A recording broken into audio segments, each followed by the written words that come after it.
I can see see some how a instances. customer says, "Hey, I need pen testing because I don't actually know if I have vulnerabilities." You know what I mean? Like I can see how they would Yeah. say that. Well, think about it. Let's go back, and because I most of my career I did penetration testing. My team did penetration testing. I've probably done thousands, right?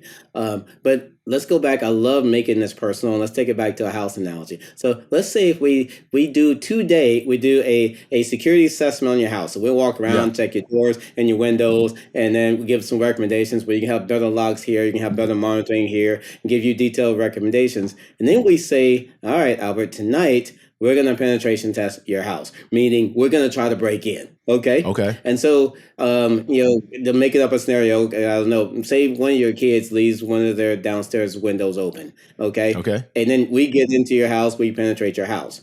Okay. And then the next day you close that window, right? It only applies to one point in time.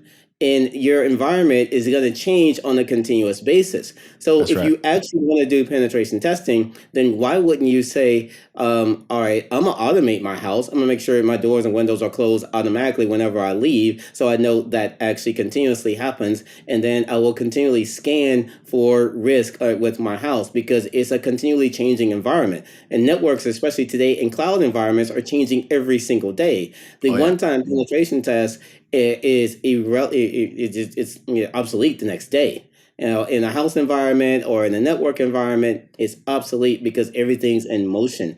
And that the logic of us doing one-time penetration testing that came out in like the 2000s, late 90s, where networks didn't change that much, and you had a Yeah. firewall, it secured everything. Now everything is open, the cloud exists, nobody's behind firewalls, so it's a very dynamic environment. We're using an old school mentality, that is obsolete today. So that's why we don't Listen, do it. We fix it. I just got a Fed RFP recently. They if you think we're behind, they're like, yeah, they're in Yeah. they're in the Stone Age. I saw a Fed RFP for this. So that's a great point you brought up because more than ever, I think everyone on the listens to the show 100% is going to agree that we integrate technologies all the time now. And what's interesting now about the way we do business, meaning people, just in general, Yeah. people do business today, that's unlike what you mentioned before, network security, enterprises of before, is the fact that anybody can grant access to anything to another technology, and we all do. We all integrate, tools to talk to each other. And so, like, I like what you're saying. It's like basically every day you're opening and closing like Windows, like you said, right? Mhm. There's never a day where basically tool A is not sharing data with at least tool B, probably tool B through Z, right? Like there's all Yeah. kinds of data flow happening. So give us an idea of when you built this product or you built the service. I don't know. Do you refer to it as a product or a service? I believe it's a service. You're teeing me up. We don't have a product or a service. We only sell solutions tied to outcomes. Because exactly, because Well, neither one, a product or a service, gets you actually secure. I could say back. I mean, I could tell you to sell you the best AI door lock solution for your house, and you go and buy it, put it on your kitchen counter. Did you secure your house? No. I can sell you the best cybersecurity product. Then bring it into your office and say, are you secure? No. You need the service part of it, and you need it on a continuous basis. But service has been a one-time activity. Let me do this one-time install, and I'm gonna walk away. But you just said your environment changes every single day, so the one-time install and walk away is irrelevant. So it needs to be a continuous subscription to actually solve the problem. give us an idea of how it works though, because we already kind of talked about it, especially like in today's work environment. Like I'll use Mission.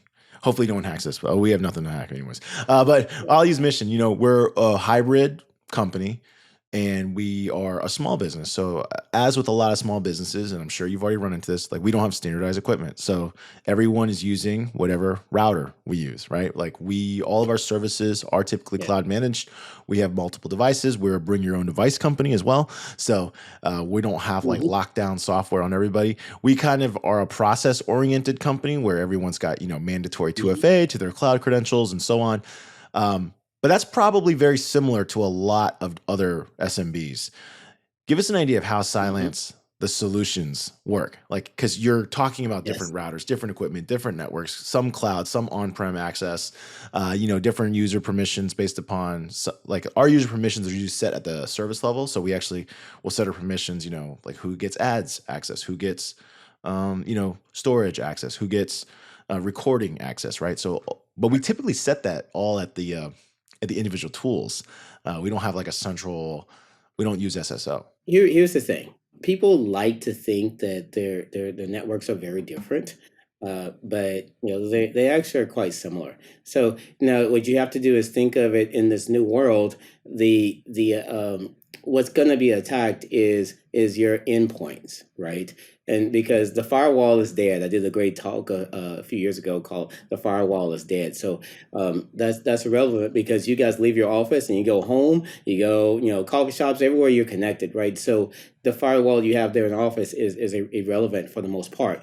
And so the only thing that actually secures you is, and I'm glad that you said that you have 2FA, multi-factor authentication. That's critical for everything you log in, your personal banking accounts, Gmail, Microsoft Office 365, G Suite, everything. So make sure that's across the board because I'll tell you right now, your passwords are compromised. Okay. Yeah. My passwords are compromised. Okay. I've heard Everybody's I've heard that. passwords I've heard other cybersecurity experts say just assume that someone knows who you are. Like if Yeah, because exactly. you would behave differently. If you knew your password was known, then how would you behave? Yeah, exactly. So you need to have something you have and something right? So you know your password and you have your phone or whatever you use for that second factor of authentication. So that's number one. Number two, and it's a huge mistake that people make, and I'll tie it also into compliance as an example. People are like, well, I'm compliant with so and so standard, and the standard may say you need to have antivirus on every single system, and you may do that. So that means you'll go out and you'll buy the cheapest antivirus out there and you put it on every single system. Okay. Box checked. We're secure. Good. Well, antivirus was originally built in 1987 and it uses legacy signatures. Let me just maybe the hackers have figured out how to get around that. Just maybe like 20 years ago they figured out how to get around that really, really easily.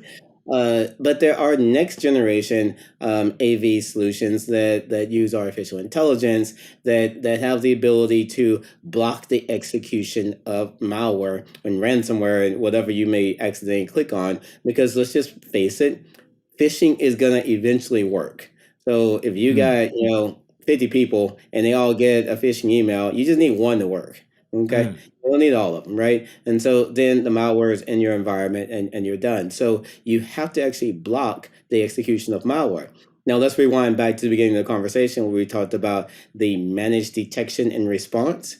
hmm So if I have a advanced antivirus solution that uses AI that can be configured to block the execution of malware, but I don't do that. I just use it from a detection only perspective. It will detect that ransomware or whatever malicious software is there. You'll get an alert, and the next second, your system is encrypted. Okay, that's the equivalent of saying I've got the most secure alarm system, advanced door lock I possibly can have at my house, but I don't actually lock the door. Okay. I just have it, in monitor only mode, right? And so that's what we're doing in cybersecurity. And so that's where most small, medium-sized business are failing. They don't have proper endpoint protection.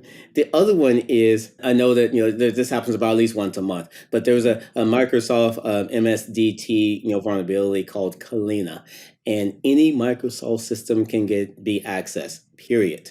Okay? mm. If you don't patch it. And so just like a typical SMB, and you don't have to answer this, most companies they don't have a regular patching process. So if you aren't patching and taking care of critical vulnerabilities on an ongoing basis, and you have a Windows system, you can get compromised right now today, pretty much instantly sitting on the internet. And I'm not saying that to scare you. That's See, just I the feel truth. like a clown because I don't even know who has Windows on our company.